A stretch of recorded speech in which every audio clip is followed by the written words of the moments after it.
ভোর সকাল ৩টা বাজে আমার গায়ে হুলস্থুল করতেছিল। তা আইলাম গোহালিতে। তা আই দিয়েছেন বাচ্চা দিছে। তো এই গাড়িটা যে বাচ্চা দিব করে আমার আগে ভিডিও দেখাইছিলাম আমার উম্মরে বেশি তাহা গরু গোহালিতে ছিল।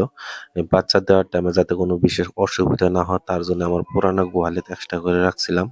মাশাআল্লাহ আপনি করে দোয়া আশীর্বাদে আল্লাহ কোনো বিপদ আপদ না দিয়ে একলা একলাই বাচ্চা দিছে। বাচ্চাটাও মাশাআল্লাহ সুন্দর গ্রোথ আছে, বহুত হেলদিও আছে।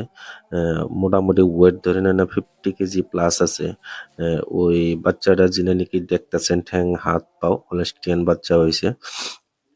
এইচএফবিজি মারা হয়েছিল।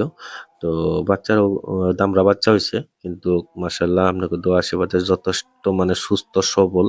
আর বাচ্চাটা ইয়ং, মানে কি বলি ইমিউনিটিটা ভালো হবে বলে মনে হইতেছে।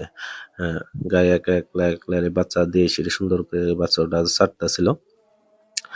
তো এই বড় গরুগুলার একটা টেনশন কি হয়, বাচ্চা দেওয়ার লগে লগে মিল্ক ফিভার একটা পাওয়ার চান্স থাকে। তার জন্য আমি প্রেগনেন্ট থাকা অবস্থায় আগে ক্যালসিয়াম দিছিলাম। তো জি না হোক রাত পোয়ায় গেল, তো গরুটা বাইরে বাইর করলাম। আর কিছু খাওয়া দাওয়া হেনে রাত্রে, তার জন্য গরম পানি করে গরম পানিটা খাবার দিলাম। তো আমার লগে হেল্প করতেছিল আমার বাবা। আমার বাবা না থাকলে কিন্তু আমার এই ফার্মটা সাকসেস করা আমার পক্ষে সম্ভব ছিল না। তার কারণ হইলো আমি তো ফিল্ডেও কাম করি, দোকানেও কাম করি, কিন্তু এই তার মাঝখান দিয়ে যে এতগুলো গরু দেখাশোনা করা, হ্যাঁ, বাবা কিন্তু পূর্ণ অহংকার জীব বয়স অনুপাতে যেখানে মানে রেস্ট নেওয়া দরকার ওরকম কোনো রেস্ট নেয় না। দেখেন এই যে বাবাই, আমি অন্য কাম করতেছিলাম, গোবর ফেলাইতেছিলাম, বাবা নিজেই এই করতেছিল, গায়ে বাছুর দ্বারা দুধ খাওয়াবার জন্য চেষ্টা করতেছে। গায়ের বাহাও বহুত বড় করছে। তো দেখা যায় কি হয়, এগুলো গরুর তো ম্যাস্টাইটিস একটা বেমার পাওয়ার পূর্ণ চান্স থাকে। অহন পর্যন্ত জোলান পরে নাই। তো জোলান পড়া লাগে, ইনভলন একটা খাওয়াই দিলাম, ইউটন টনিক খাওয়াই দেওয়ার আধা ঘন্টা পরেই জোলানটা সুন্দর পড়ে গেছে। জোলানটাও কিন্তু দেখেন যত বড় বাছুর তার থেকে বড় জম্বুর জোলান।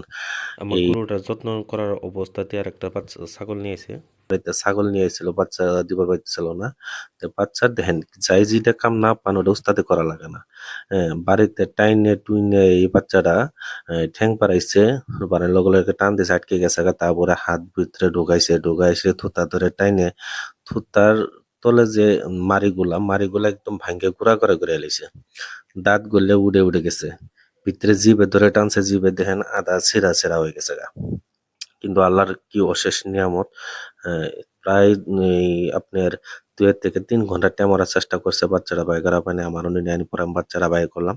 বাইর করার পরে ভাবছিলাম তো আমি বাচ্চারা মারাই গেছে, কিন্তু বাচ্চারা জিন্দাই আছে। জিন্দা থাকলে হয়তো টিকবো না। আজকের ভিডিওটা